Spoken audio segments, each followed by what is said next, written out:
परमेश्वर के दैनिक वचन। पतरस को व्यवहार एवं शुद्धिकरण के माध्यम से सिद्ध किया गया था। उसने कहा था, मुझे हर समय परमेश्वर की इच्छा को संतुष्ट करना होगा। वह सब जो मैं करता हूं, उसमें मैं केवल परमेश्वर की इच्छा को संतुष्ट करने का प्रयास करता हूं, और चाहे मुझे ताड़ना मिले या मेरा न्याय किया जाए, मैं अभी भी ऐसा करके प्रसन्न हूं। पतरस ने अपना सब कुछ परमेश्वर को दे दिया एवं अपना काम, अपने वचन और संपूर्ण जीवन परमेश्वर के प्रेम के खातिर दे दिया। वह ऐसा व्यक्ति था जो पवित्रता की खोज करता था, और जितना अधिक उसने अनुभव किया, उसके हृदय की गहराई के भीतर परमेश्वर के लिए उसका प्रेम उतना ही महान था। इसी बीच पौलुस ने सिर्फ बाहरी कार्य किया था, और यद्यपि उसने कड़ी मेहनत भी की थी, फिर भी उसका परिश्रम उसके कार्य को उचित रीति से करने के लिए और इस प्रकार एक प्रतिफल पाने के लिए था। अगर वह जानता कि उसे कोई प्रतिफल नहीं मिलेगा, तो उसने अपने काम को छोड़ दिया होता। जिस चीज की पतरस परवाह करता था, वह उसके हृदय के भीतर का सच्चा प्रेम था, और उस चीज की परवाह करता था जो व्यावहारिक था और जिसे हासिल किया जा सकता था। उसने इस बात की परवाह नहीं की कि उसे प्रतिफल मिलेगा या नहीं, किंतु इस बात के विषय में परवाह की कि उसके स्वभाव को बदला जा सकता है या नहीं। पौलुस ने हमेशा और कड़ी मेहनत करने के विषय में परवाह की थी। उसने बाहरी कार्य एवं समर्पण और उन सिद्धांतों के विषय में परवाह की थी जिन्हें साधारण लोगों के द्वारा अनुभव नहीं किया जा सकता था। वह अपने भीतर बदलावों और परमेश्वर के सच्चे प्रेम की परवाह नहीं करता था। पतरस के अनुभव सच्चे प्रेम एवं सच्चे ज्ञान को हासिल करने के लिए थे। उसके अनुभव परमेश्वर से एक करीबी संबंध को पाने के लिए थे और एक व्यावहारिक जीवन को जीने के लिए था। पौलुस का कार्य यीशु के द्वारा सौंपे गए उस कार्य के कारण था, और उन चीजों को प्राप्त करने के लिए था जिनकी वह लालसा करता था। फिर भी ये चीजें स्वयं एवं परमेश्वर के विषय में उसके ज्ञान से संबंधित नहीं थीं। उसका कार्य मात्र ताड़ना एवं न्याय से बचने के लिए था। जिस चीज की पतरस ने खोज की थी, वह शुद्ध प्रेम था, और जिस चीज की पौलुस ने खोज की थी, वह धार्मिकता का मुकुट था। पतरस ने पवित्र आत्मा के कार्य के कई वर्षों का अनुभव किया था, और उसके पास मसीह का एक व्यावहारिक ज्ञान, साथ ही साथ स्वयं का गंभीर ज्ञान था, और इस प्रकार परमेश्वर के प्रति उसका प्रेम शुद्ध था। कई वर्षों के शुद्धिकरण ने यीशु एवं जीवन के विषय में उसके ज्ञान को उन्नत किया था, और उसका प्रेम शर्त रहित प्रेम था, और यह स्वतः ही उमड़ने वाला प्रेम था, और उसने बदले में कुछ नहीं मांगा था, न ही उसने किसी लाभ की आशा की थी।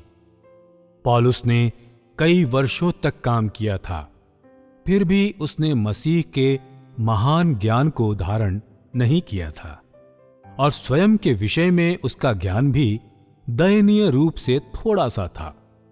उसके पास मसीह के लिए कोई प्रेम ही नहीं था, और उसका कार्य और वह पथक्रम जिस पर वह दौड़ता था, वह अंतिम कीर्ति पाने के लिए था। जिस चीज की उसने खोज की थी, वह अति उत्तम मुकुट था, विशुद्ध प्रेम नहीं। उसने सक्रिय रूप से खोज नहीं की थी, परंतु निष्क्रिय रूप से ऐसा किया था। वह अपने कर्तव्य को नहीं निभा रहा था, परंतु पवित्र आत्मा के कार्य द्वारा कब्जा किए जाने के पश्चात उसे अपने अनुसरण में बाध्य किया गया था। और इस प्रकार उसका अनुसरण यह साबित नहीं करता है कि वह परमेश्वर का एक योग्य प्राणी था। वह पतरस था जो परमेश्वर का एक योग्य प्राणी था, जिसने अपने कर्तव्य को निभाया था। मनुष्य सोचता है कि वे सभी जो परमेश्वर के प्रति कोई योगदान देते हैं उन्हें प्रतिफल प्राप्त करना चाहिए, और यह कि योगदान जितना अधिक होगा उतना ही अधिक यह मान लिया जाता है कि उन्हें परमेश्वर का अनुग्रह प्राप्त होना चाहिए। मनुष्य के दृष्टिकोण का सार लेन देन संबंधी है, और वह परमेश्वर के एक प्राणी के रूप में सक्रियता से अपने दायित्व के निर्वहन का प्रयास नहीं करता है। परमेश्वर के लिए जितना अधिक लोग परमेश्वर के प्रेम और परमेश्वर के प्रति संपूर्ण आज्ञाकारिता की खोज करते हैं, जिसका अर्थ यह भी है कि परमेश्वर के एक प्राणी के रूप में अपने कर्तव्य को निभाना, उतना ही अधिक वे परमेश्वर की स्वीकृति को पाने के योग्य होते हैं।